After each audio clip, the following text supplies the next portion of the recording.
DPMF Live. Now meet our hosts.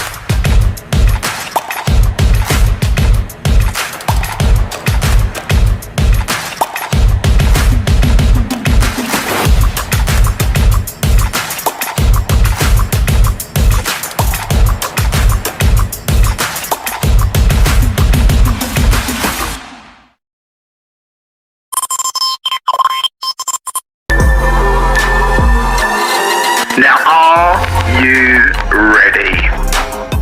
Good evening. It's Sunday night. It's DPMF Live, back with another one. It's the 2nd of March. It's spring. It's nice and sunny. The grass is out, not only outside, but also in crypto. It's lovely and green. Don't you love to see a little bit of green? Well, tonight's episode is brought to you by Fuzion-xio, the best place and the maddest place to mint and sell and do your NFTs.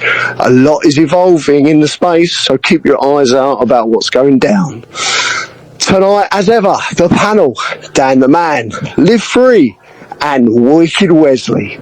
We are going to do a little bit of a deep dive into some 3 topics each, I think it is. And we're just going to have a little chat about stuff. Hopefully get the community involved. Hopefully get people up and have a little chat. We love the community to get involved. And if you like what you hear, share, subscribe, share the space, like, comment, all of the above. Dan, fill us in with the market. Right, let me run through the markets quickly and see what we got. Because there's been some interesting moves actually. So Bitcoin is in at $93,367. It's actually up just under 10% on the 24-hour. Ethereum is ranked at number 2, sitting at $2,481. Our XRP is ranked at number 3 at $2.84, which is up 31.19% on the 24-hour. USDT is ranked at number 4. Binance BNB is ranked number 5 at $626. Solana ranked at number 6 is $170, which is up just over 20% in 24 hours. USDC is ranked number 7. Cardano is up at ranked at number 8, sitting at $1.03. Doge is ranked number 9 at 23 cents, up 13% on the 24-hour. And then number 10, we've got TRX, which is up 5% on the 24-hour at 24 cents. Did I say what the price of Doge was? I've lost myself a little bit there. I think I did. It was 23 cents. Yeah. And HBAR has come up, and that's ranked at number 11. Just so you're aware. It's crazy. Have you seen the volume as well? There's some new movers in the volume index. Someone with a big fat wallet just stepped in and went, I'm going to buy everything up. Give me the top 10. Sorry, guys. Do we think it's all just to do with Trump's tax or what? I want to take the crypto taxes off at the US. No, and to create an XRP and ADA and Solana. Probably. And Solana. Yeah. Do you think he went on the Truth? Was it the Truth Social platform? And he posted that. And then he went back in because everybody was complaining. Well, what about Bitcoin and Ethereum? And so he did a second text saying that, oh yes, I love Bitcoin and I love Ethereum. They're all going to be in the reserve, in the crypto reserve for the United States. Dan, what have we said all along? There's going to be multiple financial reserves. Multiple. Right, you're singing to the choir over here, buddy. You're singing to the choir. Said it all the way since 2020. I've been singing this song. I'll have to start coming up with some new songs. Dan, can you sing the song for us, please? I don't remember. I don't remember your song. Can you go ahead and sing it for us? No. Don't do a whiz. Don't do a whiz. Okay, so our space is obviously recorded. You can go and listen to the very start of it. You can go and listen to our YouTube channel, which, thanks to Raylene, is looking very nice. All of our shows are on the website. Please go and have a little listen. There's some good shows on there. So, guys, have you got your 2 top topics? As your co-host, Alex, do you want to go first? We'll let you pick. Hold on, let's just make sure. Have you actually got 2 topics, Alex? Yes, I have. 2 topics I want to talk about. I didn't expect you to do this. Yeah.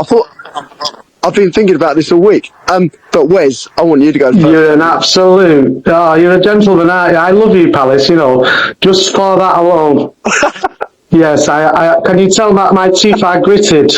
He ain't got one. Come on then, we're waiting. No, I am. Hold on a minute. Let me... Just drop us one. Hey guys, He's like that. I can pull anything out of the bag here. Let me tell you, because I have got a topic here that is. Can we keep it to crypto? Yes, it is please? with crypto. Yeah. Give me a chance here, and I'll do it. So it is what I referred to before, and it is the DAO. Now, what aspects do you think this could play in enhancing a community? How does it affect a community? How could it affect a token price? Is there any mechanisms that a DAO brings just by its very nature? And what is important within a DAO? I've got a few answers for them. I'm not just throwing it on your toes, but so if I've got 5 minutes, then I think with a DAO, you need a clear... You got him, Wesley. Okay. Start talking. You got me on the clock. Yes. Okay. It's ticking. I expect to hear clucking and a chicken make a noise when I have finished, please. Can I be extremely honest with everybody? Yeah. I don't actually understand the term DAO. So could you explain that for not just for me, but for the rest of you? So it is a decentralized, autonomous, a DAO. A decentralized. Oh, who's got a downboard? Who's got a downboard? Stop it! You put me on the spot. Our expert in the room. Go on, Wes. It's a what? Sorry, decentralized autonomous what? A decentralized autonomous organisation. Okay, I've got bad internet. Oh, Wes, I love you. I've got bad internet here, so if it sounds wrong, then it's because of my internet. Okay, but. Do you know what? Because of my dyslexia, I think you got that bang on right. Cheers, mate. This is what you get for making me go first. Right, Dan, do you want to correct him on that, or is he right? Yeah, so a DAO is what he just said, even though he fumbled it out of his bumhole along the way. But yeah, you got it. But most commonly, I was saying this earlier, most commonly they are run on a network. So they are their own sort of network is the gold standard to have, but people do run them as community kind of things in their own ecosystems. And you can do that, but it's not actually the correct terminology, but it's quite well known. So when people say, oh, look, you know, this is a DAO, people kind of understand, okay, so there's some governance here in whatever's going on over there. They kind of get it straight away. Absolutely, and the reason I asked that is because it goes hand in hand with the notion of XRP, Fusion, the notion of governance. But I do understand. Yeah, pardon? No, we have governance. We don't have a DAO. I don't. Because I know you pull it out your bum along the way. So, but in terms of governance, they share that similarity. So why? Okay, then here's a fair question. Why would you create this line between them? Then, so you don't think that those two aspects are compatible? Can you answer why, please? Yeah, I'll take over and cover your topic for you. So, cheers, Sam. Cheers. DAO is all about empowering users involved in the ecosystem. You know, it's as simple as that. So, as a chain, you could almost say the DAO is a little bit like the validators that vote for amendments on the network. You can almost say that is a decentralized autonomous organization to a degree. But yeah, in terms of actually one existing, it's to do with empowering people where they use value as a sort of, you know, weight into voting for stuff. And then amendments could be financially beneficial, provide more power in certain areas, or open up new features and stuff working, you know, with developers. The list goes on. But that's simply what it is. It's empowering people on the network. Understood. Yeah, I got it. To add to that as well, most commonly, most DAOs actually fail. And I don't mean the sort of on-chainish, more proper ones. I mean usually when a community has a DAO, I think it's because we use the wrong terminology, because they're not really a DAO then, but that terminology, when they do generally fail, they have quite a high failure rate, which is quite unfortunate. I've looked at DAOs for the past couple of years in bits and pieces, but over longevity, most DAOs for some reason or another never really take off, or they don't seem to really work, or people aren't interested in them. Maybe, I don't know, but they have a high failure rate. What I'm wondering about the DAO is it's kind of like, we have this meme coin, the Trump coin. They set up this DAO where they sold NFTs to be part of the DAO, and I think they were selling them for, I don't know, 400 XRP or 500 XRP, and typically if the way I understand it, how they set it up was you buy this NFT and you get this option of voting of how the project goes forward. And I'm thinking to myself, why would I spend 500 XRP for that?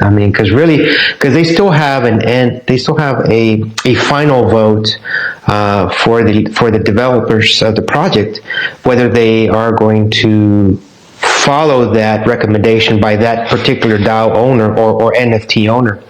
Even though they vote for it, they still have a final say. So why would I spend $400 or $500 XRP or dollars, whatever it was, for NFT for doing that? I personally just didn't understand that. I know what you mean, and I know some of the guys at Trump Coin. They're pretty cool, actually. I quite like them. But I know what you mean. It's like if I'm buying something directly from you, and you're going to take that value and do something, what's the plan here? Where's your plan? If it is, maybe that is part of the mechanism to, in essence, utilize their assets in a way where that is part of the mechanism for people who are interested. But I know where you're coming from. It's a bit of a strange one, and it might be because they want to do something new they haven't thought of yet. Because I don't know if most people know this, but we're quite limited to what we can do on the XRPL at the moment. And that's because we don't have certain protocols coming in the near future. But actually, if you was to try and do something different, it's actually really hard. If it's not to do with payments or even adding liquidity into liquidity pools, unless you have some sort of function on a platform where that value is transacted or moved or held via governance, there's not really much to do. Which is kind of strange because the blockchain technology, in essence, is limitless. It has no limits. But on the XRPL, we seem to have a limit. And I see it back in 2021. I was like, I'll roll with it for a few years. Centralization. It is. It's a bit of a. So the XRPL network is large, but for you to expand doing new stuff, and I'm talking a little bit like smart contracts and that. You're sort of stuck. You can't really expand unless you can do something with a payment. Now, and that's as simple as that. You use Fuzion as an example. The validation system, the first part of it. I don't think anyone's built anything similar to that yet. And we've got one part where it involves ownership, and one part that's transactional. Where you go in validation points. Because that's the limit. If we want to expand on that, you really need more protocols to come on. So it's kind of strange that XRPL does have a limit like that, considering how big it kind of is. Perhaps that's to do with the CPS? Maybe. I would say it's not. It's nothing to do actually with the sort of elements of the power of the network. It's because you can't develop autonomy seamlessly. Ethereum became so famous because you can build smart contracts on there. The problem with smart contracts is they can be exploited quite simply, and that's all just because it's fairly new. You think smart contracts been around 8 years, maybe a little bit longer, something like that? That's not a long time in relation to where you're going in human evolution. It's really early. So there's always going to be teething problems, hacks, and areas exploited. And smart contracts do offer that. And because you don't have the layer 2, you have layer 1, you have layer 3 on the XRPL. I don't know if most know that. You don't have layer 2, and that's smart contract. You can't write a smart contract. Don't we have layer 0 though? Layer 0 is the sort of baked-in development of the network. So that would be the rules, the protocols. That's your layer 0. And in fact, you go to like layer -1 and that as well. So they're all foundational. So 0 and below is the roots of the tree, if you like. You imagine a tree. You've got the roots stuff. So you organise them roots, place them out how you want it to be, and then as the tree grows, you've got your layer 1, layer 2, and then it expands. And the XRPL network has been steady to expand, but in my eyes has, apart from a few teething problems, with XLS20 specifically I talk about, but apart from a few teething problems, I think it's actually done it the right way. In fact, I would argue that there would probably be some developers, maybe at Ripple, who have been allowing other chains to make mistakes, and they've been learning off them chains. I was going to say protocols on. I would guess so. Yeah. That's a business model that Apple use. I think they're always late to the party, but they do it the best. And I think Ripple is adopting that approach as well. Yeah, so smart contracts would be a big risk on the XRPL because of the high transactions, the high scalability it has. And if you've got a pretty powerful smart contract that, even if it's audited, even audits can make mistakes. And if you've got, high volume that goes through that smart contract, you could bleed out an account, quite easily. So yeah, we'll see. But it's going to go that way. I think there's going to be I don't have any insight, other than what everyone else knows, but I think there's going to be some, I think there's going to be like a Hooks Plus development come to the XRPL. I think they'll use Wheats's Hooks protocol. I think they'll test it, they'll look at improving it, and I think they'll bring that to the XRP ledger. I would bet a lot of money on that. All right, guys, let's go to your topic, Daniel. Oh, okay. So, I take it everyone here knows Jed McCaleb. Yes, guy who helped from XRP, gone to Ada, Stellar. Yeah, so started Ripple in the early days, transferred over to Stellar. Obviously made a lot of money from Ripple and the XRP community. Made a hell of a lot of money, actually. And then went over to Stellar and done a very similar thing. He left Stellar not too long ago. But does anyone know what he's doing now? He's doing something different slightly than the XRP. It runs on slightly different rails. Well, don't thumb in an answer like that. Do you know what he's doing now? No. I don't think anyone knows what he's doing now. He's actually involved in, I'm just pulling this up, I'm on my phone at the moment, so I'm just switching pages. He is involved in a company, I believe it's called Vast, and Vast are building, so he's with this, Vast are building a space station called Heaven, able to hold, so this space station will be able to orbit for like 30 days with passengers, and it can have up to 4 people in, I think it is, something like that.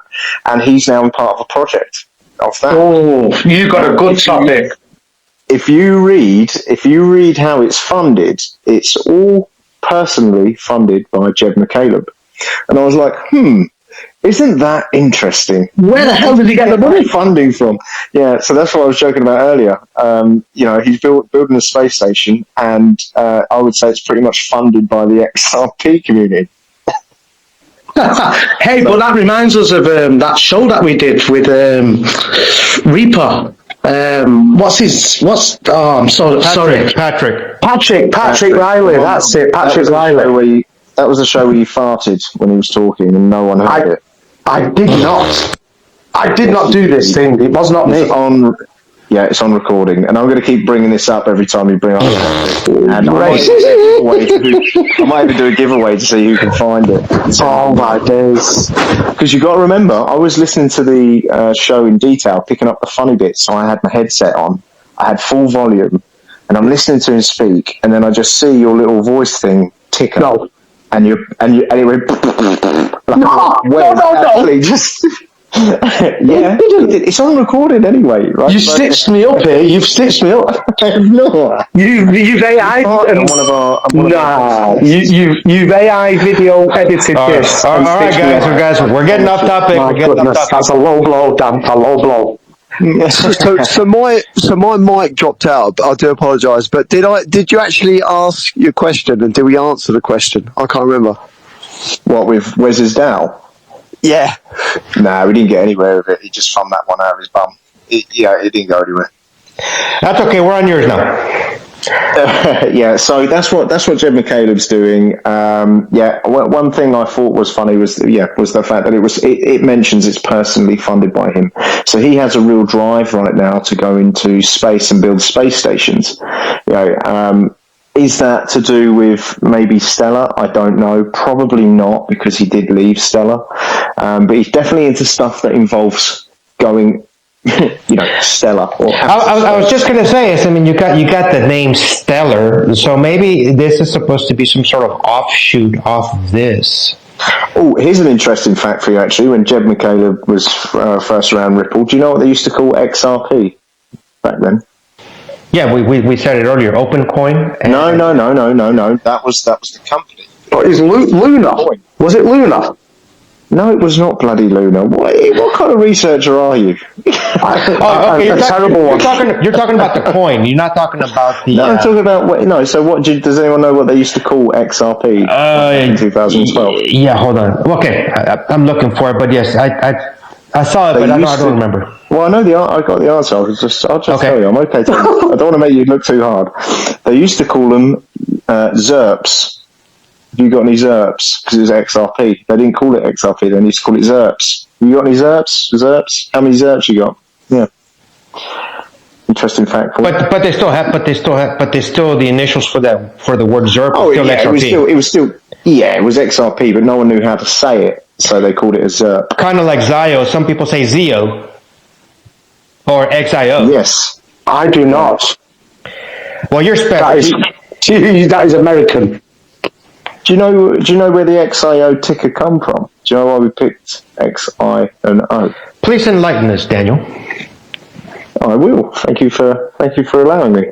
So the X was to stand for decentralization. As most are aware, X is actually quite well known for being a symbol of not owned by any man, person, place, country. That's why gold is like XAU and XUG and all that for silver and commodities, etc. They all start with an X. So the X was for decentralization.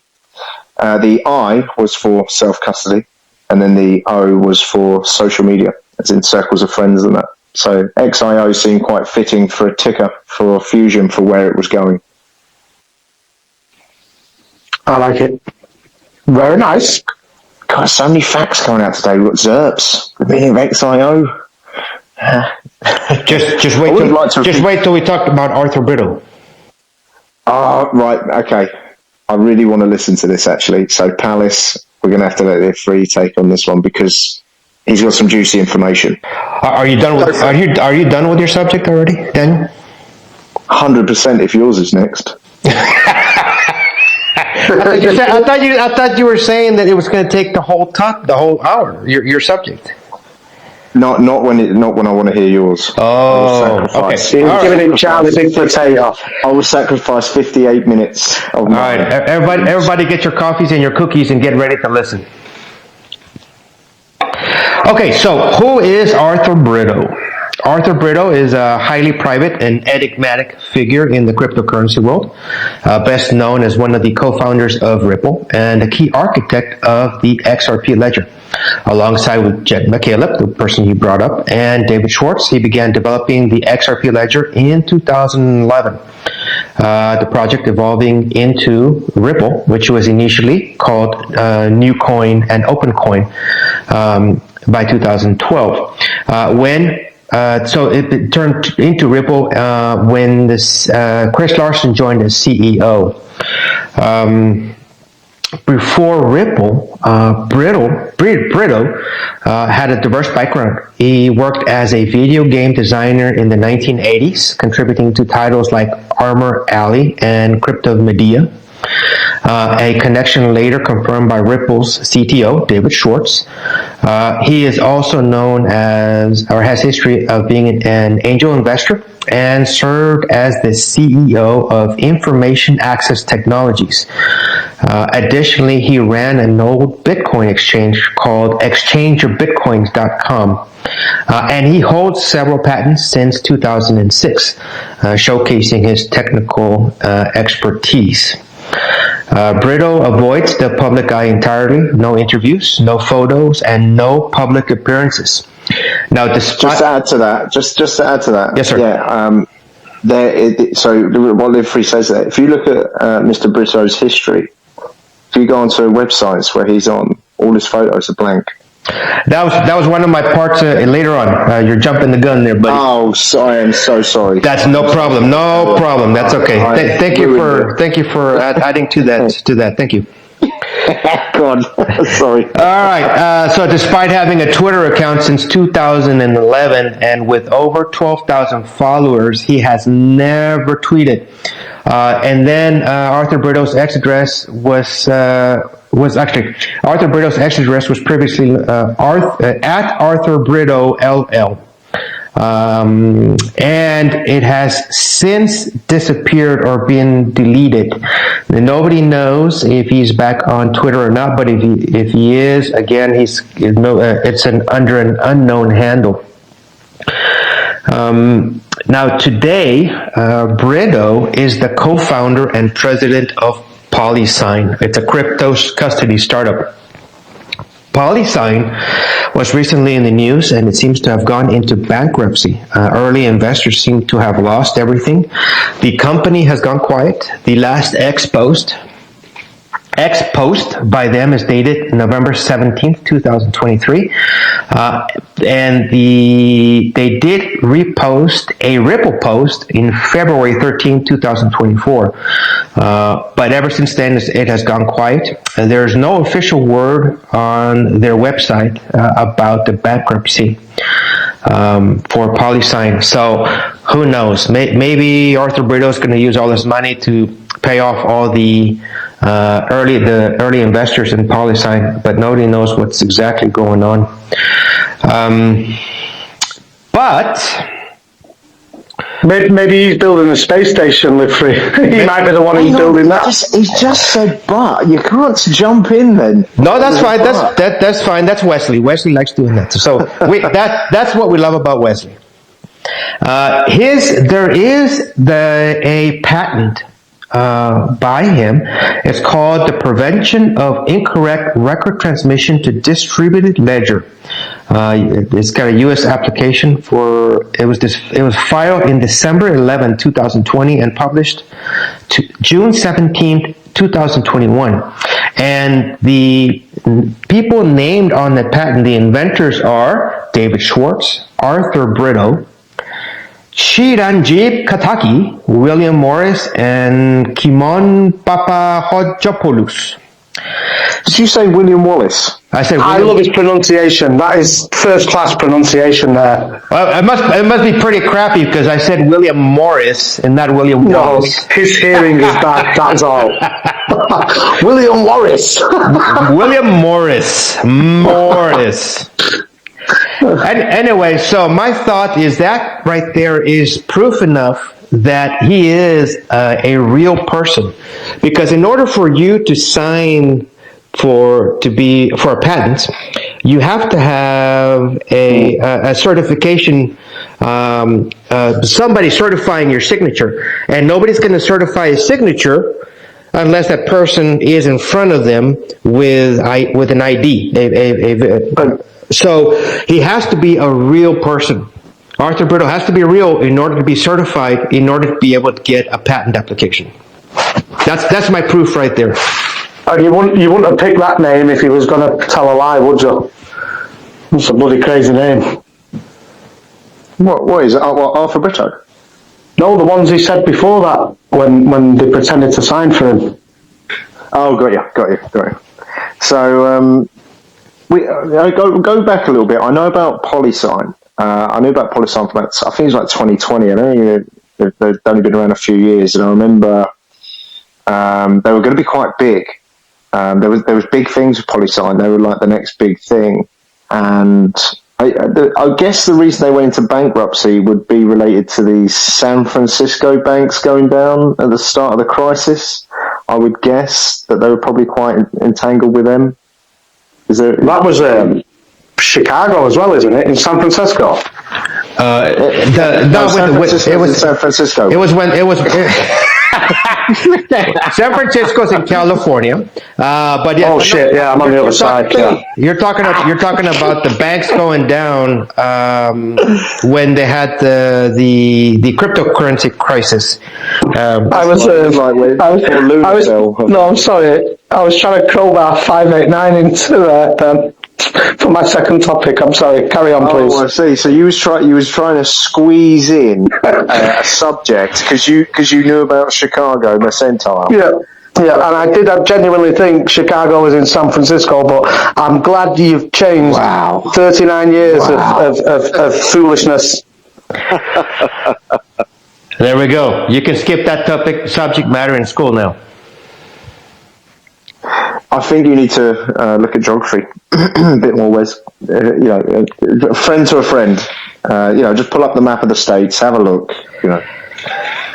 Mainly for San Francisco and Chicago. Right, are you ready for my question then, people? Well, it shouldn't be a question; it's a topic. Yeah, hang on a minute. How did you get out of this one? What do you mean, ready for my question? Where the bloody hell have you been? Yeah.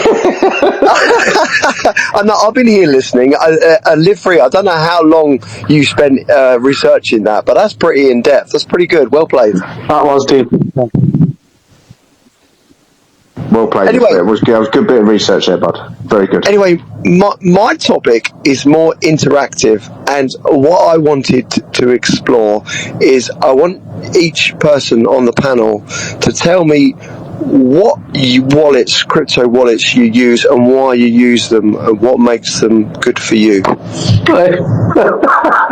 So wait a minute.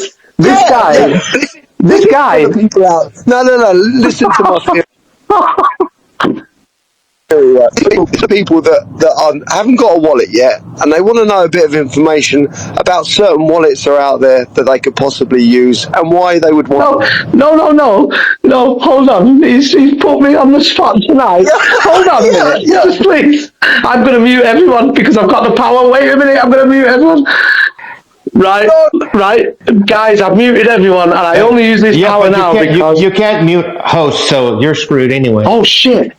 Wow, I thought I had the power then. How did he know about that power? He's never a co-host. Oh. Where is he been co-hosting? Oh no, maybe he dreamt about this power. He's a megalomaniac. He wants the power. Wait. But the main thing is I've muted Palace, so that's the main thing. This man has put me on notice and put me first tonight, knowing full well what he knows. Now, this is the type of man Palace is. You've got to be careful now. Palace, and now it's his turn. I unmuted you, Palace. You can go for it. And now it's his turn. He wants to throw it back on us. Didn't Palace? I resemble that remark. I'm sure Palace blocked Wes from our community channel once, didn't he? Did he kick him out? I don't know. The only time Palace mutes people is when he falls asleep and his fat thumb hits the button. No, Palace has generally kicked out Wes out of our community channel. Yeah, he did. I'm like an elephant. I remember it all. I remember everything. It was the other way around. Wesley actually kicked Palace off the channel, the chat. Oh, was it? Yeah. Oh no, that was another time. That is true. That is true. Yeah, what channel was that? I can't even remember now. We've opened a can of worms here. All right, let's go to the topic. I'll start with mine. I like Zaman. I think it's very easy. One of the easier ones to use. So you can get to what I like about it. It's got you be able to have the NFT functions, and now with the newer ones, you can accept the NFT right from your wallet, as opposed to going to another website like BitHump or whatever to accept the NFT. So I think that's great. Now the other wallets I like to use are not necessarily XRP related. I like to use the Descent wallet. Multiple blockchains through the Descent wallet. I like that you can actually do some exchanging through it also as well. It does accept XRP, but it doesn't have any NFT functions. So that's the down side of it. But multiple blockchains on it. Love that. Love you can trade between blockchain and blockchain. So I really like that function. My last wallet that I use is the Phantom wallet, and that's just the Solana wallet. Even though you do have some other blockchains also, I don't use it for any of the other blockchains. I do use the Solana when I was doing a little trading, which not very well on the Solana blockchain, mainly meme coins that I ended up losing money on. But on that one, it does have the web functionality, which you can add. You can go into other websites and you can collect NFTs and trade NFTs through the web functionality of the Phantom. So those are my wallets that I like to use. Thank you, Live3. Now that is a really nice response. That's the kind of response I expect. Wesley, what's yours? Well, okay, I'll live free. That was a great response. But I'm a simple man, and it annoys me that I've got to have all of these different apps to access the many great benefits that are out there, but all the benefits are fenced in. So it'd be great if we had a platform where we had access to all of these benefits. I didn't have to go elsewhere. It was simplified for the user. And this is what is lacking at the minute. Everyone's snatching like bloody snapperfish, like piranhas. But we need to look at the bigger picture and incorporate everything. We need one. Sorry, what was your favourite wallet again? Oh shit! Was that He's like a politician. He's like a politician. Doesn't actually ever answer. What was your favourite wallet again? It was Zaman. It was Zaman. Yes. So, Dan the man, fill me in. What's your favourite wallet? What do you use? I have transitioned through types of wallets and exchanges over the years. I've probably got about 5 or 6 self-custody wallets, probably about 12 different exchanges. But if I had a favourite, I've got like a timeline I went through. So I used to like exchanges because I used to like to move the assets around. If you could, like the staking and the stuff. So Nexo in the UK is an example where you don't actually have to lock it up, but you can just hold it there. And I always quite like that. So years ago, I used Nexo quite a lot. I think there was a time I was making like $40 a day of Nexo just for doing nothing. I was like, that's pretty cool. And then when the crash happened in was it March 2020 or what year around that time, I had a little bit of a poo moment of where I was like, actually self-custody is probably more important than being on exchanges. So I spread everything quite thin all over the place because I didn't know what was going to survive. But I was a big exchange guy. And I actually don't like exchanges. I didn't really like exchanges back then, but I took the risk. And I like to have them there where if they could generate more value. Crypto.com I actually used to like quite a lot. They made a hell of a lot of money out of me. But I preferred it when their exchange was more of the older version. Now they've got so many assets on there. Half the time I don't even know what I'm looking at. So and put me off. Dan, they've increased the withdrawal amount to 75 quid. If you just want to get a bit of crypto off there, you've got to have a minimum amount of 75 quid to withdraw. That's not good to the common man, I don't think. Oh, really? I didn't even know that. I didn't know that. I know they've got quite high fees. Well, you wouldn't know because you're a millionaire and you're always moving $10,000 at a time. So I was more of an exchange guy. I actually used Sologenic, their wallet, when they first come out. I was most don't know this. I was in the Solo community early on. I was helped building their Telegram channel. I don't know if anyone. I was in their Telegram. I remember when they were in the hundreds. I was there. I was a little. I was there with it. Yeah. Like, come on, let's get this thing growing. I was there. And I was there early in Flare as well. And when So Sologenic had its ups and downs. Yeah, I didn't use it for too many assets. There wasn't really many assets out there. In fact, there's some I got a hold of some of the assets that first issued on the ledger via Sologenic. I just got a load just for the sake of it. Flare was an offshoot of Sologenic, wasn't it, though? No. Okay, forget I said that. No. It's a recorded space, Wes. We can't. We're going to have to get all these snippets together of Wes, and you can literally just do a YouTube channel, Wes. You know, San Francisco's in Chicago, and you know the list goes on. But what I found is when I started learning, cause I know Wes would have known this. I was learning about blockchains for between 2017 and 2020. I was heavily learning about blockchain, and I started, but it was mainly about protocol. I was learning about. It wasn't about cryptocurrency specifically. It was about protocols. And I started to favour, actually, I'm not being as safe as I should be. So I had MetaMask. I didn't actually like MetaMask, so that's always been down in the bottom of the pile for me. I just don't. You went Hollow as well, didn't you? Hollow Chain. Yeah, Hollow Chain with David Atkinson. Yeah, years ago now. And then so today, I would say my favourite wallet is the Zaman wallet, because I know a bit of how it works, because it's actually open source. But overall, I think it's the best wallet on the entire ecosystem at the moment. Technologically, I think it is the best, and it's the most secure. And that's what I tell anyone now.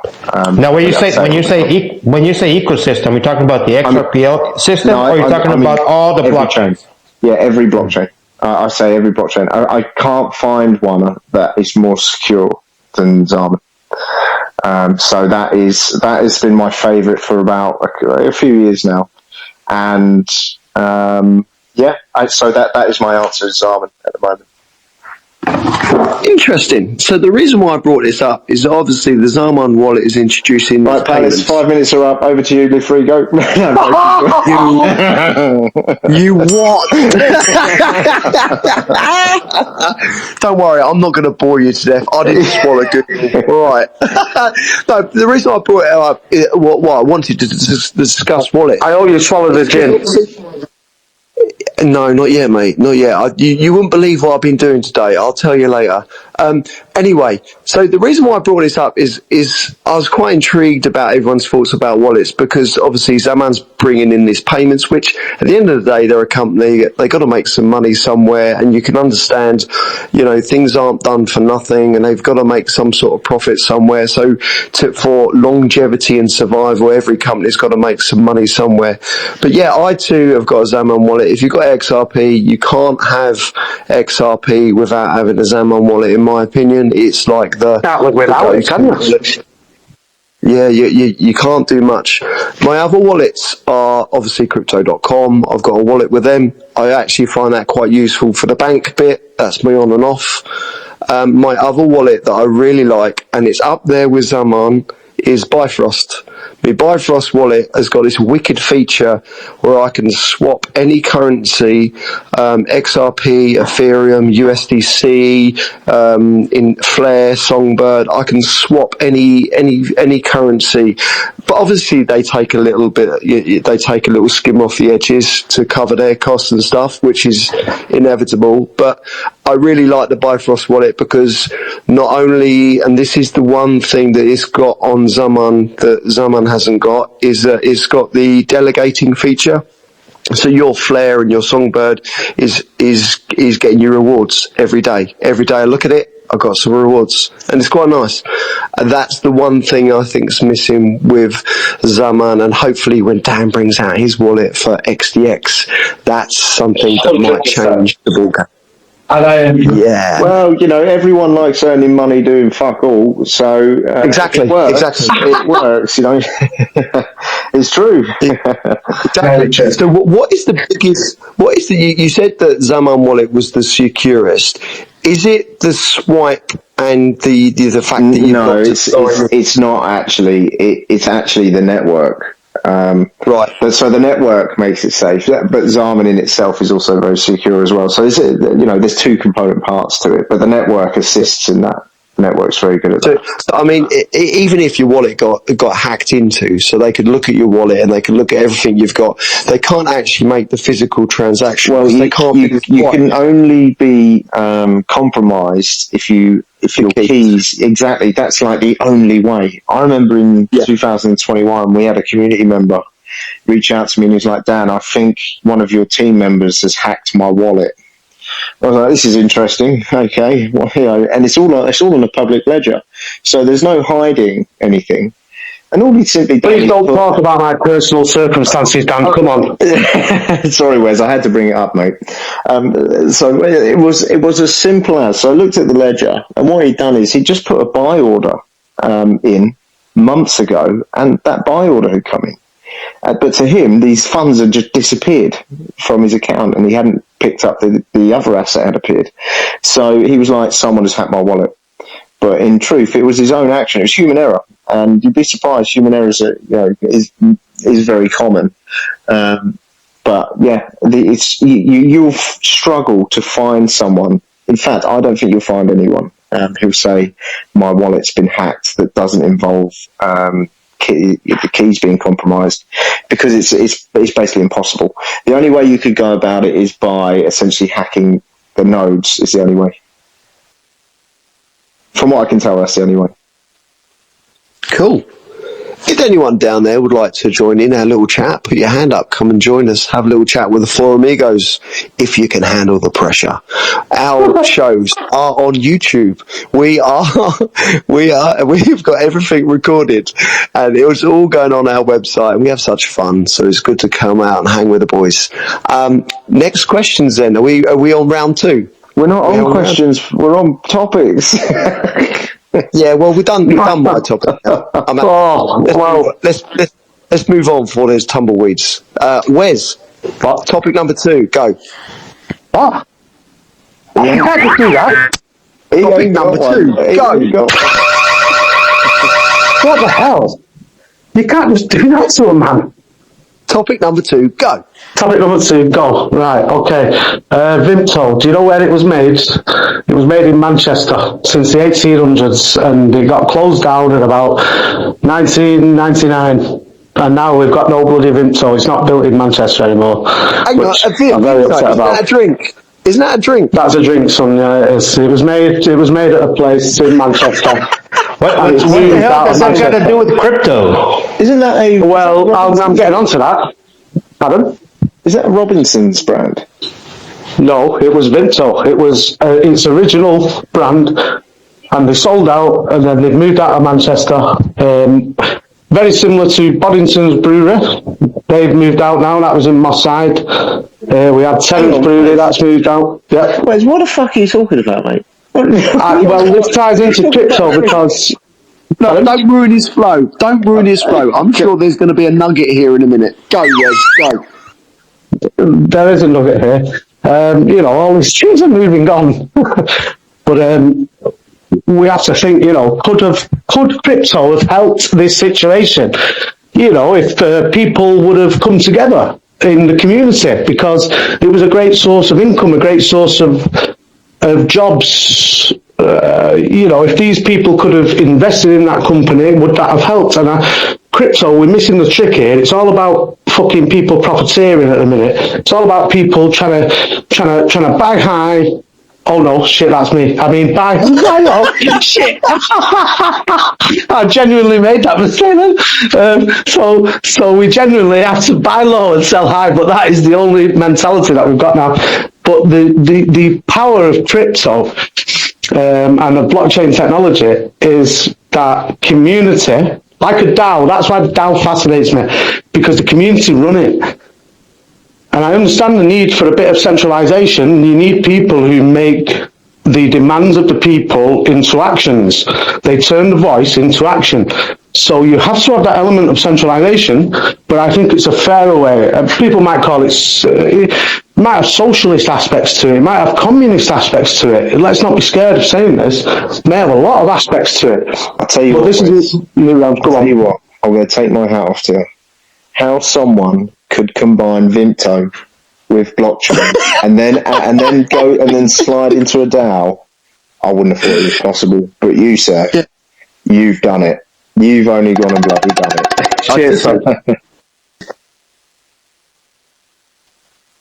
Thank you very much, son. Was that your topic done? Was it? Surely that qualifies me for having a topic done there. We're not. So are we free to talk about other liquors or what? Have you got anything in Texas that is as good as Vinto? Oh, you know what? I do have something that ties into my other topic itself. Since you're talking about liquors, just so you're aware, it's not a liquor; it's a kid's drink. Oh, I prefer the liquor. It's a squash. Yeah. No, it's a kid's drink, but it's not just for kids. It's one of the greatest drinks you could have, to be honest. Yeah, if you're a northerner in the UK, is this like the Wesley's version? Is this the Wesley's version of Kool-Aid? Yes, you've got it. You don't know what Kool-Aid is. It's literally just squash. My mistake, Wesley. My mistake. I thought you were talking about a liquor. Wesley, where did the connection from Vinto to crypto come? I cannot repeat that now because it was a surge of energy that I cannot replicate. But thank goodness it happened when it did, because... Do you know, Wes, I'm going to call you out. I'm going to call you out because I reckon you didn't have two topics. So you just made up Vinto. I will... okay, so let me be vocal. I've been saying it all night. You've only just... Exactly. Have you just figured that out, son? Do you know what, Dan, though? What I would say is that these live spaces, they're really bringing Wes out, aren't they? We got some lovely that might not be a good thing, son. Right, live free. Second topic. Go. All right. So my other topic is about John David McAfee, British-American computer programmer, businessman, and controversial figure whose life was marked by innovation, eccentricity, and legal troubles. Born on September 18, 1945 in Cinderford, England. So you boys should enjoy this one. He was born on a U.S. Army base. McAfee was born as the son of an American father, Don McAfee, and the British mother, Joan Williams. He earned a bachelor's degree. Okay, actually, another important thing. His childhood was tumultuous. Father described as an abusive alcoholic, and died by suicide when John was 15. John earned a degree in mathematics from Roanoke College in 1967. He later was in a PhD program, but was kicked out of it because he started dating one of his students. But he ended up marrying her, so I guess maybe that cleared his bad look for the university. In 1986, while at Lockheed, he encountered a what they called the brain virus, one of the first PC viruses. Fascinated by this, instead of being alarmed, he founded McAfee and Associates in 1987 to develop the world's first commercial antivirus software called VirusScan. Initially offered for free to the individuals, where the money was coming from companies who had to pay licensing fees. So it's free for individuals, but companies had to pay, and that's where the company capitalized on that. From the software capitalized on growing virus threats, making McAfee a multimillionaire by the early 1990s. The company went public in 1992, but McAfee stepped down as CEO in 93, selling his remaining stake by 1994. Later, McAfee and Associates was acquired in 2010 for $7.7 billion. He left too early, I guess. When John left McAfee and Associates, his fortune had peaked around $100 million. But in the financial crisis of 2007 and 2008, that his fortune was reduced to roughly about $4 million. He later, he kind of like a tippy-toed around other little projects. One was Tribal Voice, which was an early instant messaging program.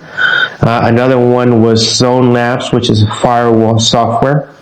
And Quorum X, which is a Belize-based company.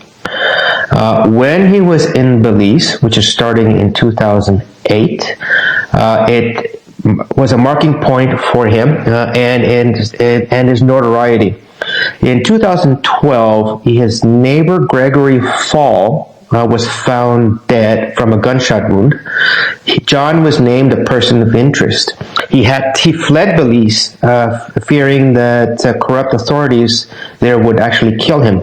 I don't know too much about Gregory Fall, if he had big ties to the authorities, but he apparently felt that he had to run. So we crossed into Guatemala, and he was briefly detained. He faked a heart attack there to avoid extradition to Belize, and was able to get deported to the U.S.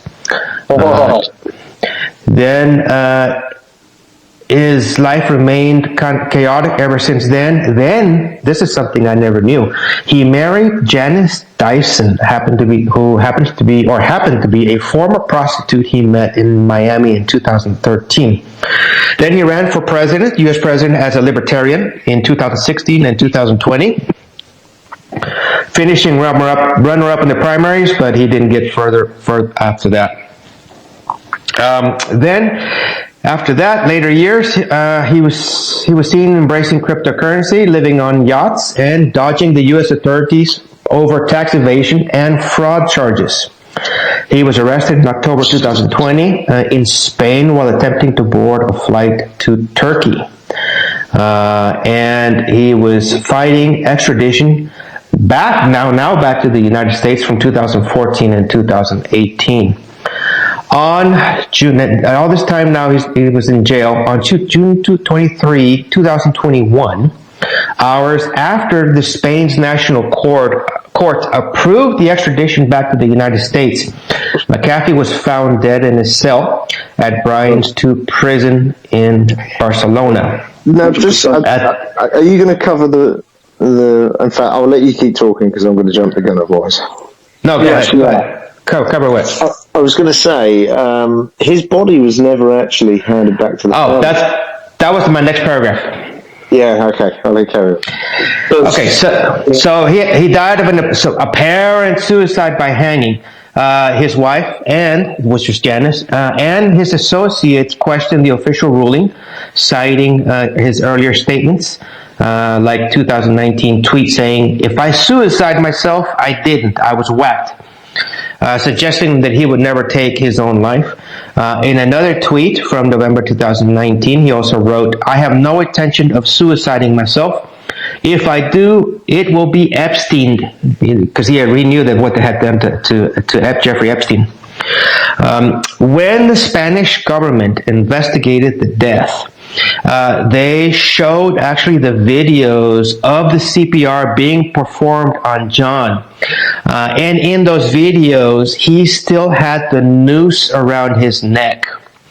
Janice, the wife, physically saw those videos of them performing the CPR on John, and she confirmed that they had left the noose around his neck. So that alone shows somebody wanted him dead. If they didn't take the stupid noose off of his neck while they were performing CPR, how the hell were they supposed to bring him back to life, you know? So this was a hit on his life. There's no question on that. Later on, there was a fight for the release of the body. It took over a year. But when the wife went to identify the body, they would not let her see it. The only thing that they allowed her to see was the head and not the body. So probably their reasoning is because they didn't want to see probably any kind of struggles that he may have had with his murderers or with his killers as they attempted to put the noose around his head. So, they only showed it to that. And then they wouldn't release the body for about a whole year, but eventually they did release the body.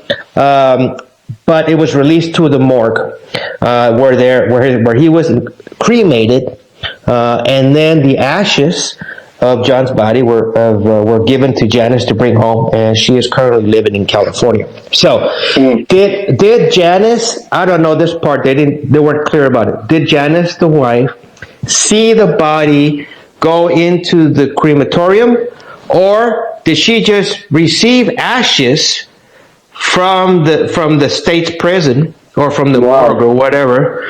And so maybe they got ashes of a dog or something. Who knows? But Janice did see the dead body. I'm on that line. It's very possible. But Janice did see the dead body. So, according to Janice, he is dead. I spoke to John McAfee once. It was on a supply chat when I was using I think it was AG software, was it? But AG antivirus. It was the free antivirus. It was when I was at university, so about 2007, I would say. He had the antivirus software. I went through to support. And I said, listen, John, people can use this. Anybody can use it, and they can exploit it. And it was John McAfee on the letter that texted me back, and he said, you're right, Wes, I'm going to sort it, but everyone's involved. And it was a very cryptic message, but that's what happened. A very strange time. He always, There's with his body. I've always believed that he's not dead because the body was never given to the family because it took a year. I thought if it takes that long to hand over a body, they're probably trying to find a body to give the wife. And but that doesn't. I mean, she saw the head at least. Yeah, but you could, to be realistic, you can fake a head. You can fake a head. Yeah, it's probably a bit harder to fake a body that's a year old. In death, that is. Well, no, but she saw the body right away. She didn't see the body 1 year after. She saw the body right away after the death. Oh, got ya. I thought it was a year later. Oh, my mistake. No, it took a whole year to get the ashes. But she saw the body right after the death, not 1 year later. So this is going to slide into the coin, isn't it? Okay, yes. So the coin. No, we're talking about the crypto. I'm sorry. Yes, I got it. So the coin itself. Let me see here. Here's okay. So after his death, Janice decided to keep John's memories alive. So she said that privacy was very important to John, and because the products we needed to secure our lives weren't readily available, John began working on ways to solve this. That's where their quote ends in that sense. Within the token, and so they created a token, AINTI, that's on the Solana chain. But John had nothing to do with the token. So she's just saying that John had mentioned to her about the security and stuff like that.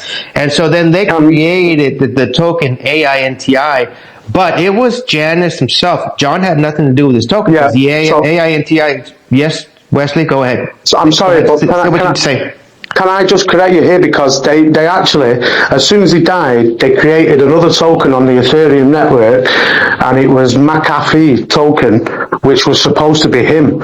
But then that crashed, that got rugged, because I was a part of that. And then Janice, it was called Janice token, I think. Okay, I don't know about any of the other ones. I'm talking about the ones that Janice has physically said herself. Are you sure that she's into it? Yeah, are you sure you're using the right one, Wes? Because I know sometimes you can get a little muddled up. Janice didn't say anything about the other tokens. She's only mentioned this one, but could there have been others? Yes, and the reason why is this. While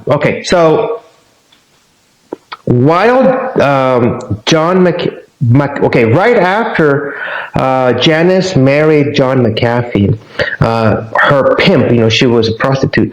Her pimp was trying to get information on John McAfee to sell to interested parties. And the cartel got involved. The cartel started threatening Janice's kids' lives and Janice's life themselves. And so how far did Janice herself go in getting information on John McAfee to sell or to give to the cartels? Who knows? So we know that Janice could be influenced by the cartels. It's very possible that these people also influenced Janice to create this AINTI token. When it first came out, the token is recent, less than, I would say, 6 months or something like that. When the token first came out, there was already 80% pre-given, not pre-sold. 80% was pre-given to different wallets. And when it first came out, all those wallets pretty much rugged. They sold out, leaving, just rugging the token. It's still alive because there's 20% of the, shall we say, private or investors continue to try to keep that token alive. But it's very possible that the cartel was involved with the token, selling the token or initiating the token, and withdrawing some money, making some money off of it. I'd definitely help the cartel then if that's the case, because I bought this shit. The AINTI or the other ones? I think I bought that. I bought one called McAfee, which was supposedly his one. I bought one called Jasmine. His wife's name. Janice. That she released a statement about. So maybe that's what the problem was. You bought Jasmine instead of Janice. Janice, it might have been. I bought them both. Don't worry about that. But I got rugged on all of them. Well, the one I'm talking about is AINTI. So I don't know about the other one. Oh dear. So that's the connection to the crypto itself. So the AINTI is they're using John's or McAfee's, shall we say, last name to try to create a push for the purchasing or for the selling of the AINTI token. The only official one that I know of that's been reported by Janice herself. So it is still alive. It is on the Solana blockchain. But who knows? Like I said, was the cartel involved? Maybe. I mean, 80% of the damn coin was rugged to private wallets. So, or given to them, and then they sold off. But also, he was talking about, before he died, protecting yourself, not having your location turned on your phone. He said people can track you. He said it's this easy to take your crypto. And he was quite crypto orientated before this as well. Yes, he was. I mean, he was involved with a lot of crypto. He was in a Faraday cage, I think. When he was in a Faraday cage, yeah. So the thing was about the tax evasions in crypto. My personal belief is he was actually involved with the Monero blockchain. The one that the U.S. government put the developer of the Monero blockchain, the developer of that blockchain guy in jail because they couldn't trace it. So they put him in jail, and I have a suspicion that he was also involved with the Monero blockchain somehow under the radar. And so they were trying to get the U.S. government was trying to get him on tax evasion charges on that. But I have no proof on that, but I have a very high suspicion of his involvement with Monero. If anyone in the space wants information about rugging projects, please DM Wesley directly. He has all the information on every project that has ever rugged in any space, on any chain. In fact, just give him a call. He knows them personally. Wait, honest question for you, bud. Have you ever traded anything and then you know put your order in, bought something, and then sometime in the future made a profit? Yeah. Made money. Yeah, have you ever made money? Seriously now, boys, out of, and this is no exaggeration, I've probably had about 2,000, around that mark of different currencies. About five of them I've probably made money on, and I've always fucked up. I've always messed up. I don't know how to bloody do it, to be honest. But for the serious ones like XDX, you know, I'll hold. But I do have to sell them sometimes because life gets in the way, and I put my savings into this, which isn't that, you know, that much in relativistically speaking. It's not that much, but I put what I can into it. But then when shit happens and I need an emergency or whatever, I have to dip into it. And people say, "Oh, diamond hands," but it is what it is. I have to do what I've got to do. Do you know when I first started trading it was about 2010, 2011. I was happy if I made 6p in a day. So that would be like, so I would put loads of spreads on, loads of different trades. Mainly it was the forex market. And if I made, and I started with like 20 quid, you know, I was just dipping my toe in. And if I made like £1, you know, a Great British pound, made £1, I was like, yes, success, because it was £1 more than what I had. Honestly, I don't know how to trade. I'm just happy if I don't lose £1. Yeah, Daniel, I think you picked up Wesley's pound. That's where Wesley's pound went. So I remember that feeling. So I really do remember putting a trade on, and I didn't know how to read charts or analytics or anything. And it'd be like, oh, I'm in profit. I'm like, yeah, take that, and then I'd just move on to another one. But if I made any profit in a day, so probably about the first few months, I'd be happy making £1. Then it was probably after 6 months after that, I'd be happy making, like £5 a day, something like that. And then it got to a point where I'd put trades on. I'd go to sleep, I'd wake up, and then I'd go to sleep, wake up like 5, close them trades, and I'd make like 60 quid in a day. You know, and I was like, you know, this is actually really good. But it took me years to get there. To learn that. Yeah, and in the beginning as well, Dan, I find it very difficult because even if you make a small amount of profit, then the fees to exchange and to put it into stable coin, and then even if you wanted to transfer it to fiat currency, they just eliminate any gains that you make. They do, yeah. I remember not too long ago we was talking about the Ethereum NFT craze and the fees on Ethereum.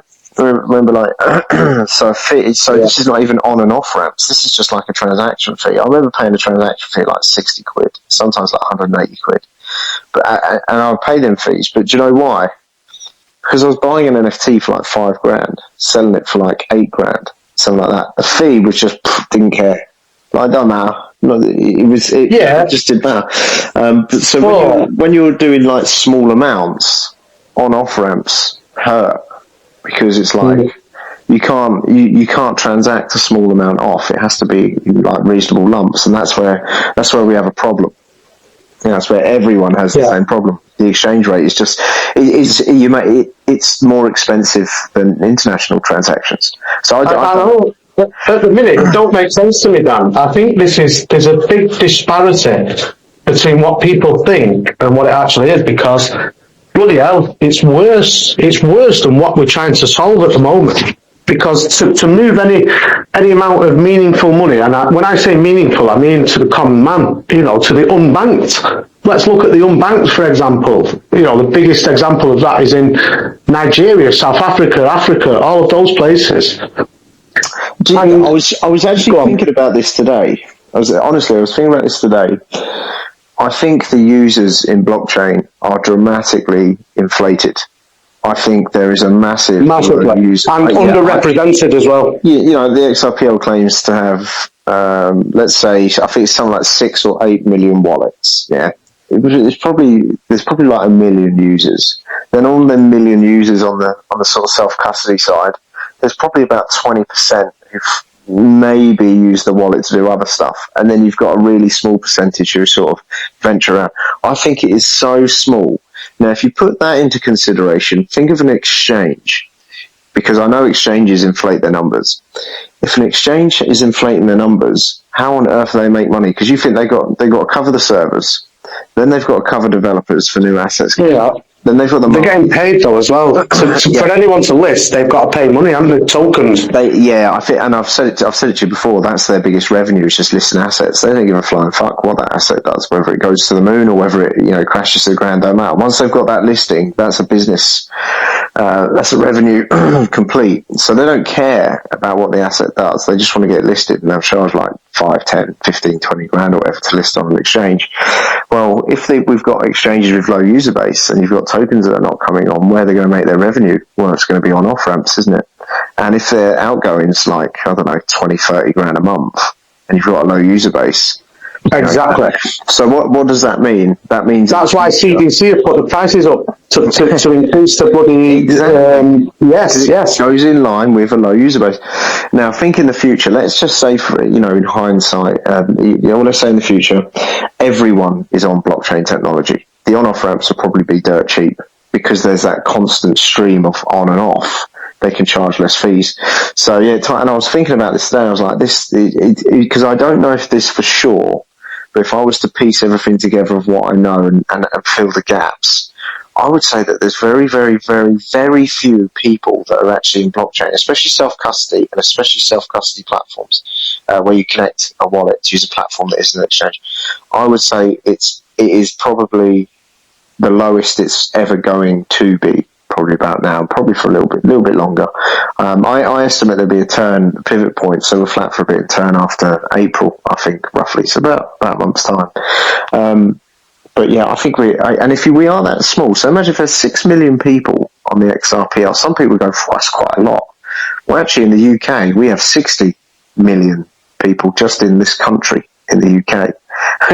That's 10% of the UK use the XRPL. Start adding in the other 221 countries, you start realising actually that there is a really big user base out there. They're just not on board yet, And I think when that comes, the on-off ramps will change. But for now, people probably got to fight to stay alive. There's still exchanges failing now. If some of the small ones who have less outgoings because the developer runs it, or they don't pay much marketing, they'll probably battle through and keep going because they don't have much outgoings.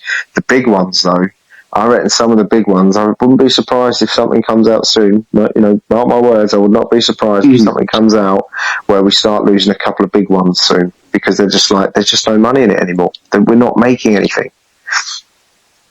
Is my assessment. Yeah, and I'd just like to say as well, in terms of the wallets, a good wallet is a Tap wallet. You put us onto this, Dan, many moons ago, a good few years ago, and it's Tap Global. If you're looking for it on the Google Play Store, it's listed as Tap Global, and it's a great wallet, and it went through a rocky patch. It stopped supporting UK transfers, but now it is supporting them, and you can on-ramp and off-ramp with them. It's got a SEPA bank code, so you can type in the details of that SEPA, SEPA. Do you know some of the problems they had? I'm not sure if I should say this on a recorded space, but I know about. Yes. I know about the problems they had. I'll just say what I know, and if I've misheard it, then I apologise. No, you will know more than me. There's a developer there. One of them is called Arson, and they've got a native asset. It's called XTP. Well, after a few years of them being live, they found out that actually this Arson had most of the supply tucked away in a wallet, where you hold like a really, really large amount of supply. And I think a load of partners or whatever found out about it and were like, "What the hell was this holding?"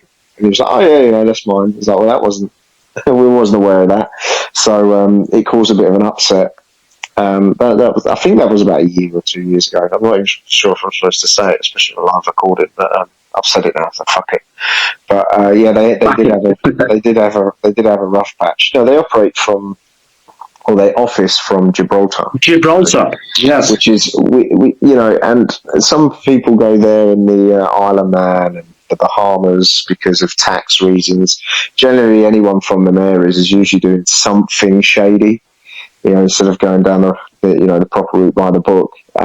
So always very cautious of that. And XTP only done well because of the Martini guy.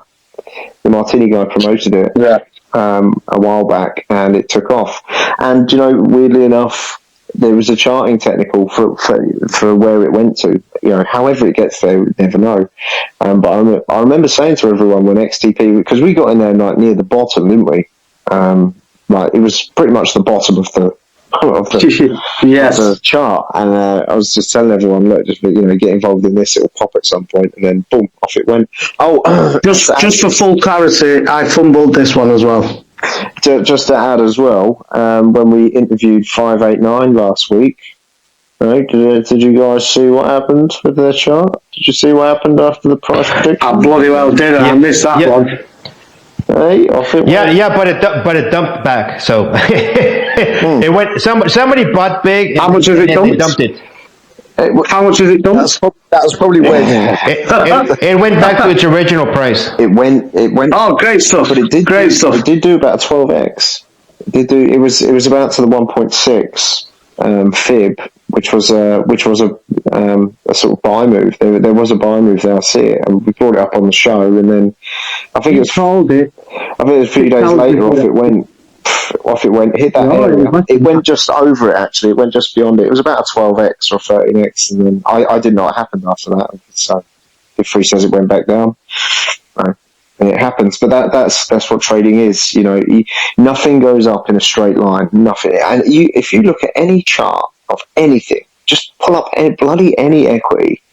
Nothing goes up in a straight line. It always comes back down. Resistance always turns back to support. And we're currently on a main network currency which hasn't done that yet, which is XRP. There will be a time. Yep. So where are you thinking the resistance and support now, mate? It's going straight back to where it was. I don't know how long it's going to take to get there, but it will go there because it's the £3. You can't argue. No, 55 cents. You can't. Well, look, what did it go? $1.80 the other day? Where did it go to? Yeah. No, it didn't go that low. I think it did. Yeah, wow. I think it did. It's at 270 at the moment, or 280, or whatever. But you can't argue with the laws of the universe when it comes to trading. Look at any chart, you will see always whenever it takes off, they always return back to where they were. I don't know the reason for it. And even show me the chart, I'll tell you the news. Even the good startups that take off at the start and maintain, they maintain a high price. Even if they maintain a high price for 6 months, a year, for some reason it still goes back to where it was before moving off again. You just can't argue the laws of trading. And I learned that quite young, and I learned it myself. And you'll see it. You look at any chart, and you'll look at it and go, bloody hell, Daniel, you're right. It always returns back to where it was, and then does the next move. For why, I wanted to figure out why does it do that, and I just do not have the answer. Just do not. Talking about charts, do you know XRP's up about 35%? Yeah, we've done it on the info, Palace. I know. But I said it to you. I just looked at my wallet. I was like, woo! Yeah. Just to remind you, this is a recorded space. Yeah, I think we're on. So there's a similar pattern with the SEC lawsuit when it came out with it's like a triple top. Do you remember I taught you the castle pattern? One big tip left, one middle tip middle, right tip high. I think we're about to get that again, and then the next move is down. Would that be 55? Yeah.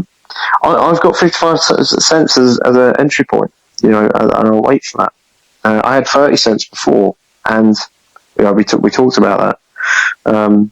But yeah, 55 cents is the next entry point. However long it takes, that'll be the next entry point. And if it doesn't go there, I'm not buying it. It's fine. Not a loss of. I'm a patient boy. Yeah, I'm not tribal enough where I just buy one currency to buy and sell. It's not the best way to make money. You have to get your fingers and toes in all the pies, and then you just top up on your favourites. Do you know what? To be honest though, personally, I think the most assets I've bought this year so far is probably XDX. I've got 6 fingers and 9 toes. It's like you and me too. I've been buying more XIO than XDX because I think that's the one that's really going to pop along with XSquad. Yeah, XSquad's a bit. We should do a show as an update actually because I think nice. everyone in this room is pretty much up to date, other than the rest of the community. They're probably wondering where the bloody hell I've been. But yeah, I do you know why? I haven't even been buying much of other chain coins either. Actually, I've slowed down on it quite a lot.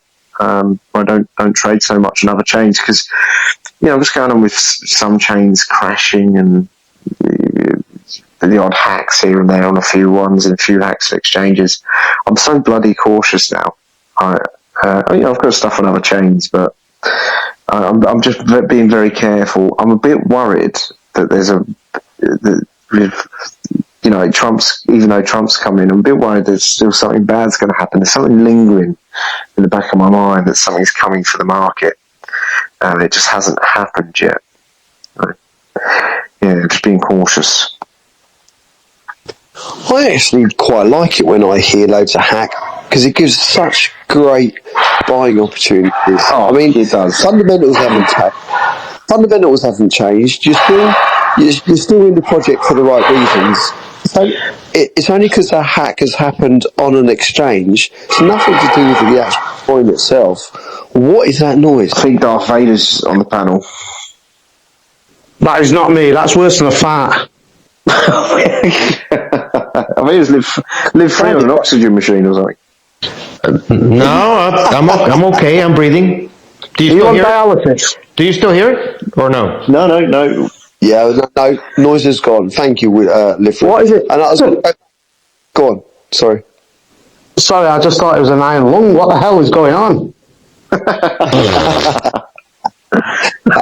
And I mean, going back to some of Wes's points, actually, there's some very good fundamentals there. You were saying, Wes, that you had to sell some crypto.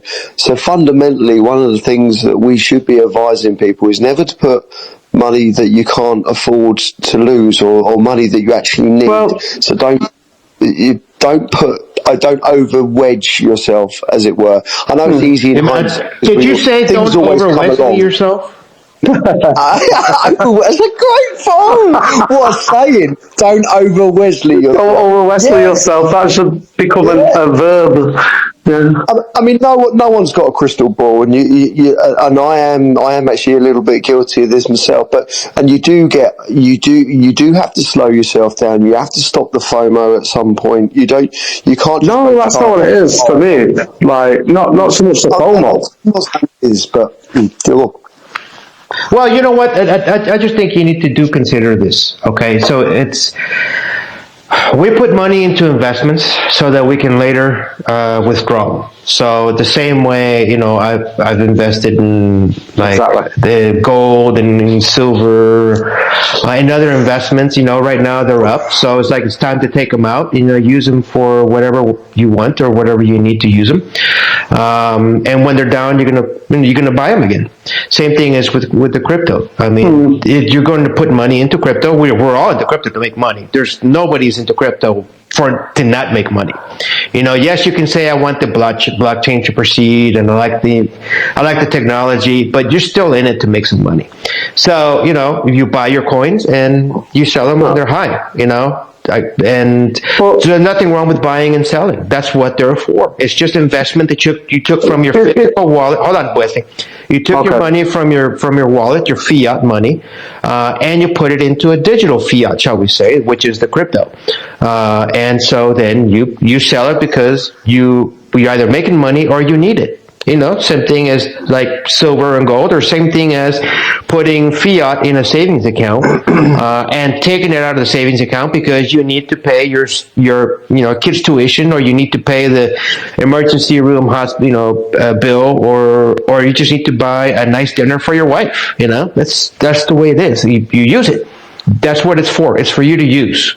So, but don't go gambling with any money that you need right away, because you just don't know how that gamble is gonna go. That's all what you're trying to say. So many traders that are like that.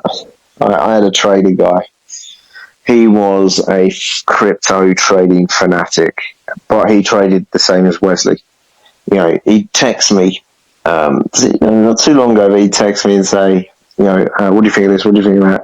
And he'd just dip into everything. And I'd do a bit of charting for him. And I'd say, what are you doing? Look at this chart. I said, what you do? Don't buy this. What is it? He'd be like, I don't know. It's a cat on a boat in the sea, new meme coin. So I'm like, what are you doing? And he lost so much. And there was a time he started to get desperate. So you get this like flywheel effect with people where it's like, I need to make back what I've lost. So then they get more intense looking for what they're going to put their money in. And then it just gets worse and worse and worse. When really, if you were to rewind, because I've done this myself, if you were to rewind and look at like your initial trade, if you just kept it in, you probably would have made more money and just done, and instead of panicking and being frustrated, you probably would have made more money. And I've been there myself. I've looked at the history of some trades because I do quite short ones, but sometimes I look at it and go, if I just held that for like 8 months, I would have made quite a lot of money out of that, rather than just picking at it. But yeah, it comes down to your trading appetite, really. How you want to trade. But there are a lot of people who just throw money at anything and hope, and it's like, you do better than that. You can trade better than that. But Wesley can't trade better than that. I'm on the toilet now. I can't do anything. I can't speak. Wow. Wow, he's on the toilet. I've got a question for you. Right then.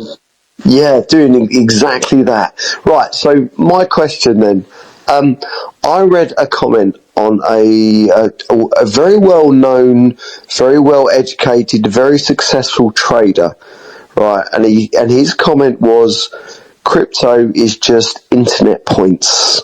It's not even real. Tried to suggest that, and I typed in, you don't understand crypto. So what do you guys think to that? You can still, it doesn't make sense because you can still transact those internet points for fiat currency. No. So you have to remember that. It's not no bullshit, this. You've got to remember that there's a lot of assets you can't do a lot with other than trade on an exchange. Yeah. A lot of them, this is like nearly all of them, you just trade on an exchange. So there's no perception to understand, can I withdraw these assets and put them onto another platform? Doesn't exist with a lot of people.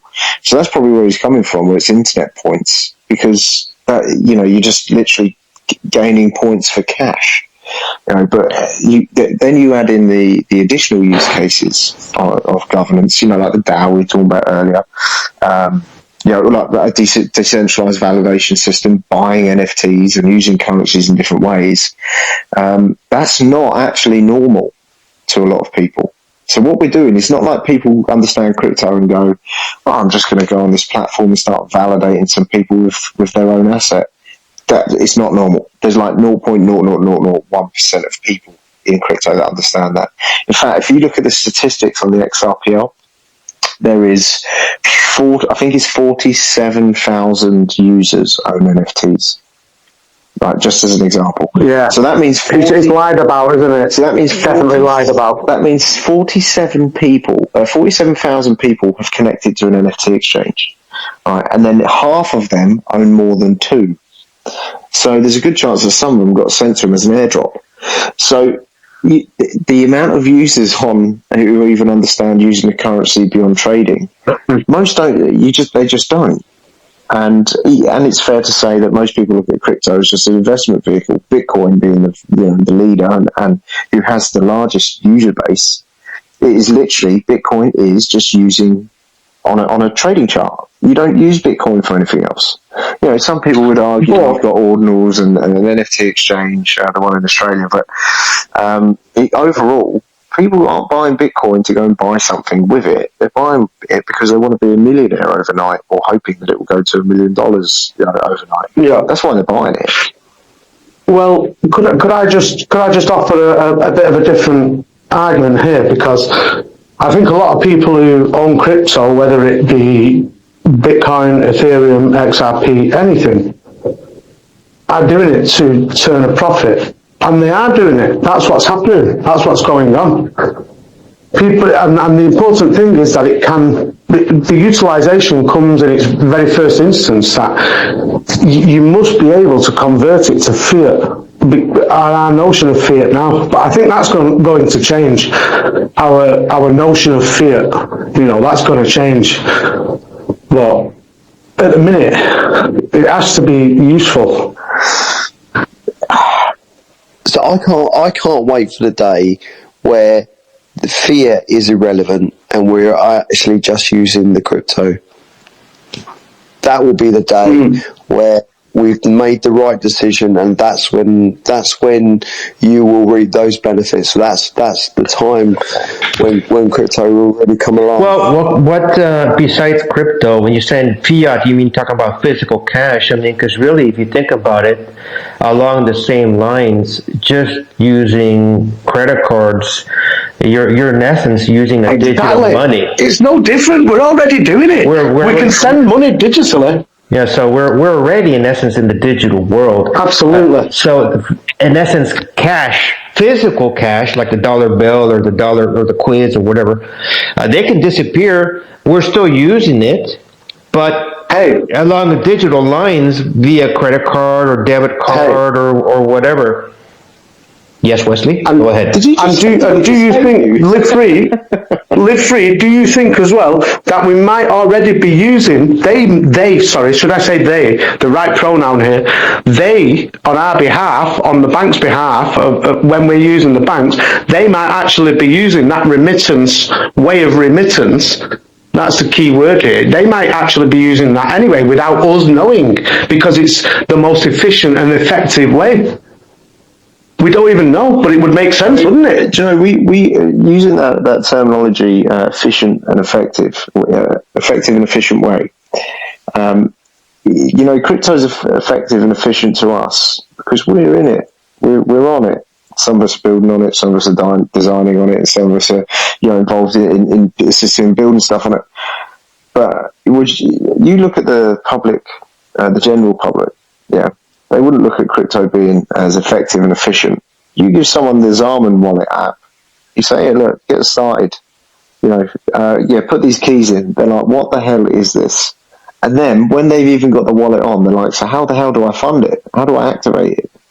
So we've got a massive issue where we're not actually that effective and we're not that efficient because of our own constraints as a network. So to us, it is effective and efficient because we've dipped in, got across the line, and now we're like, so this is how all that works, But to everyone else, if they haven't got the stones to cross that or to vector in and be like, let's set this one up, then it's not effective or efficient to them. In fact, it's just easier they just carry on with their normal life. But it's a psychology point of view as well, because things only change when ideas change, when notions change, when ideologies change. So, I remember the absolute revolution of the internet. I lived through that. I've seen the effects of that upon the newspapers. Newspapers almost become totally defunct overnight. You had the internet. Books, we was worried that everyone was going to burn the books and it was going to be like Fahrenheit bloody 9/11. It was a scary time. It was an unknown time, but it didn't transpire like that. And now is another pivotal point. I think we're on a precipice where we can go this way or that way. And Dan, I'm sorry, can you just remind me of the main point you was making there so I can get back on track, please? Yes, of course. Please, quickly. Yeah, so we see it as effective and efficient because we are already on it. Yeah. People who are not already here would not say it's Yes. effective and efficient because to get on Absolutely. it is not effective. There's not effective and efficient onboarding. That's it. So this brings me back to my point that I didn't make. People need onboarding, and it needs to be practical. It needs to be easy. The user interface, it needs to be accommodating, because that's what's going to get people on board. But not just that. You can meet each other halfway, because we found it difficult. Well, we didn't, but it was. It was a little bit different to go and create these seed phrases, to create these wallets. It was a new thing to us, but we did it. And it was just a little bit daring on our behalf. So we need to take away that fear, because that's what stops people. We just didn't have as much fear. So if we can identify the blockages, we can onboard more people. Yes, you will be able to onboard more people, but not everybody is still going to be onboarded, because there's always going to be people that are not technically able to do it. Well, it's also, they may be scared. So that's one philosophical point. There's just a fear, but the other point is they may not be mentally able to. Just like the elderly or the very. Well, this we can control. Hold on, Wesley. Let me finish my point. Go on. Before you let your okay.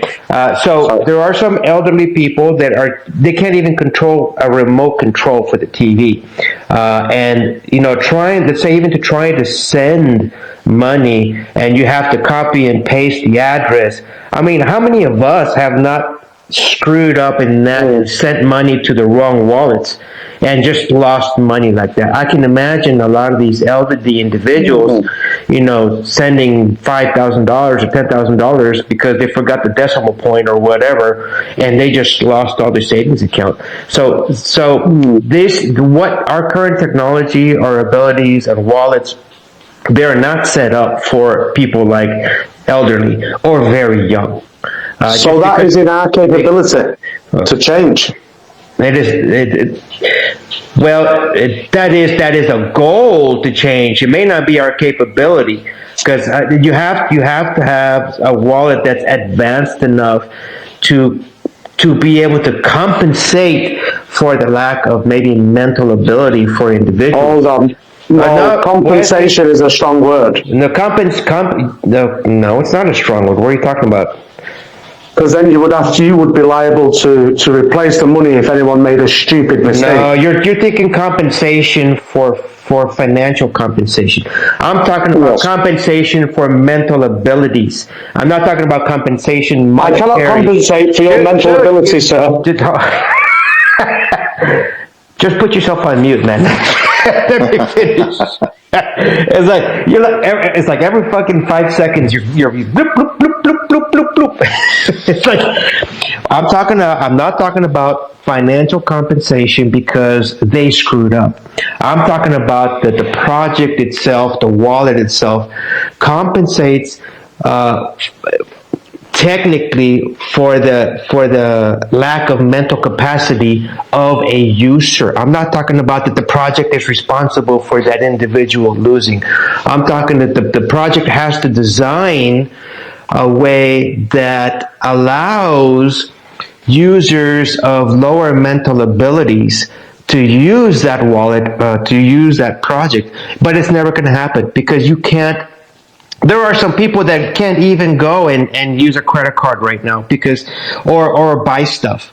There are people that are going to have to help others people. So we're never going to onboard 100% of the population just because of the fact of the mental capacities of the individual. That's what I'm trying to say. Not to mention as well, anyone who's blind and can only read Braille will not be able to be involved either. I wonder if there's. Well, I think there could probably be some wallet that maybe says stuff out loud. But yes, it definitely will make it much more difficult for a blind individual. If I had a wallet, I would not want it to say it out loud. See, I suppose now there are generations who don't even see digital assets as, because it isn't a physical object. It is not a thing. I think that's what Palace was probably getting at earlier. It's not. The digital assets are, because you can't see them, they don't technically exist. which is obviously not true. But there'll be a generation that will come which is more accustomed to digital products, video games, etc. will come in, who will not question that. But people of certain other generations and cultures would be like, nah, this is not a real thing. I'm not moving my hard-earned cash to get involved in anything like this. It doesn't make sense to me. I'm out. But as technology evolves, it will just become more custom. So time is the weakness here. Yeah, it's the migration of the newer generations. Is that correct? The older individuals, the older philosophies die off or bleed off, and you have the newer generations come in, and they start accepting other philosophies, other functions, or other technical abilities of things, because they are slowly going in. And I think that's what some of these individuals like the WEF and stuff like that are counting on. They're not focusing on trying to change the minds of the older individuals. They're focusing on the young people that are impressionable, that are manageable, and then they can change their minds. They can meld or mend their minds right now because they are impressionable. Whereas the older folks, they're not. So they're not going to be wasting their time on the old folks. They're focusing on the young people that can be manipulated. I think that's what angered me the most. Is the comment was just done from a place of apparently a well-educated quite a young guy who actually doesn't actually realise what crypto is about, and if he had actually experienced it and actually used it and see what you could do with it, that you could send it to your family members in Australia in 2 seconds, and you could buy NFTs with it, and you can stake it, and you can delegate it, and do all sorts of stuff with it. That's what angered me most when I read that comment, and I just wondered what you guys thought about that sort of comments. I guess one way to look at it is as well. One way to look at it, people want. So XRP investors would want more people to get involved in XRP because they want the value that they own to go up. So that's where we have that tribalistic mentality without the actual drive for, hang on, is this technology actually the future of something? And you get the same in communities. People want their community to increase because they own assets in there. So they sort of become locked or naturally tribal to what they're invested in. Same in anything. Same in anything. And you would have seen it with like the meme coins. There'd be people who fly around saying this. You'll see it with influencers. They say, oh yeah, this meme coin's the best. This is the next best one.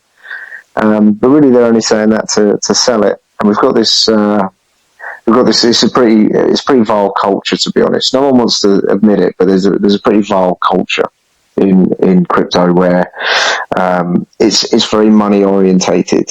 That's how you do things. I suppose there's not many people out there who are willing to breach the gap and say, actually, let's just build stuff and make assets useful. Let's just do something to change the world, change the perception of things. And you'll find that most people who do get involved in blockchain or especially with like token projects, most people get involved just to make money, generally just fail. Like it's just a hard fail. And I've met loads of different projects over the past few years, and like some who were just in it, they were like, yeah, we just want to get involved just to make some money and then we're done. And it's like, that is such a bad mentality. That's really bad because a lot of people get hurt by that, and it ruins the reputation of what we could be.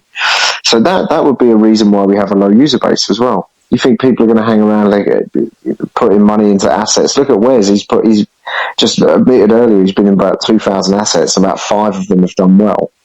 At least he's got the caliber. At least he's got the caliber to keep going. You imagine being someone who's not connected or not friends with people in that kind of space. They're just going to walk away and they're not coming back.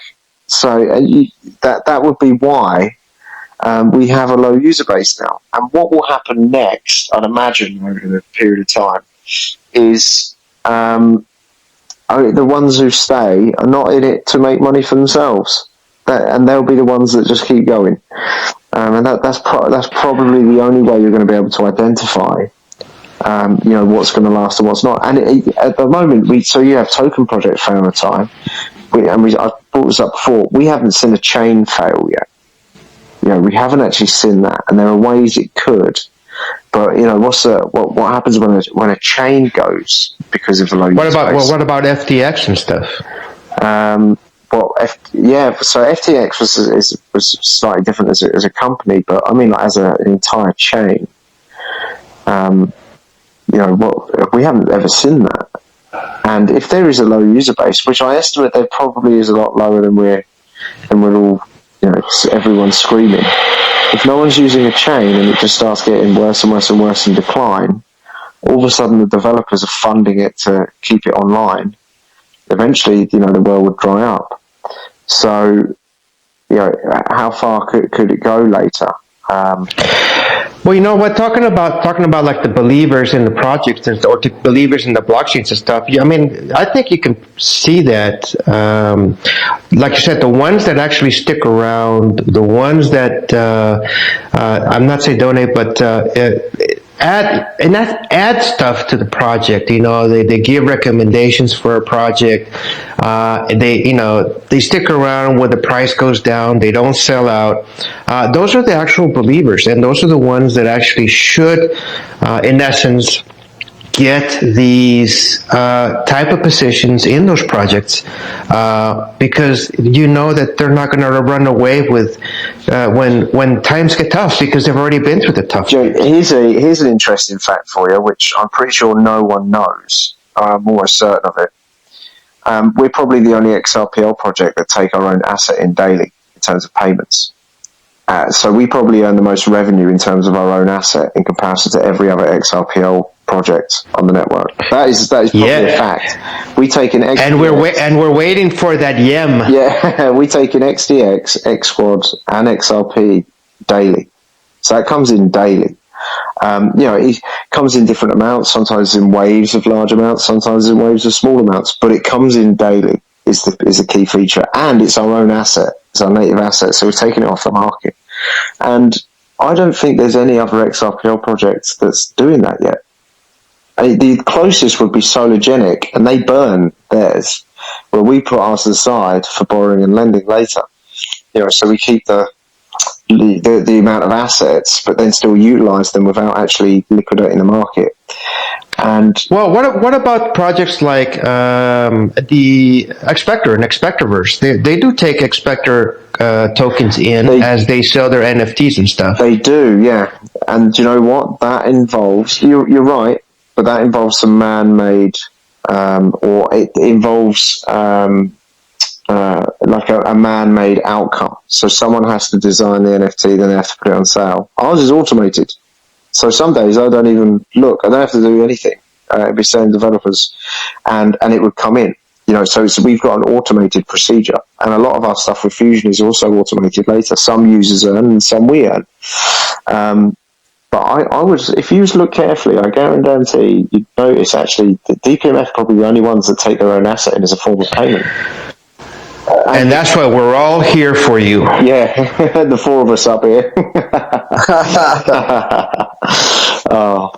Anyway, guys, we're coming up to the 2-hour mark. I think that would be a nice point to say thank you very much. Go to the YouTube channel, go to the website, have a little listen to the whole recording if you need to. And I think we should call it a night there. I'm surprised you managed to stay awake for that. I'm just starting to flake. You could probably tell it in my voice. To all the listeners, thank you very much. It's been quite a long evening, this one. I think 2 hours, I think we've done. Yeah, it does tend to go off a bit more freely when we just have a general chat, and we go into areas that perhaps we wouldn't have spoken about, so that's quite cool. Anyway, good night everyone, take care, and see you next week, 8 o'clock. Bye bye.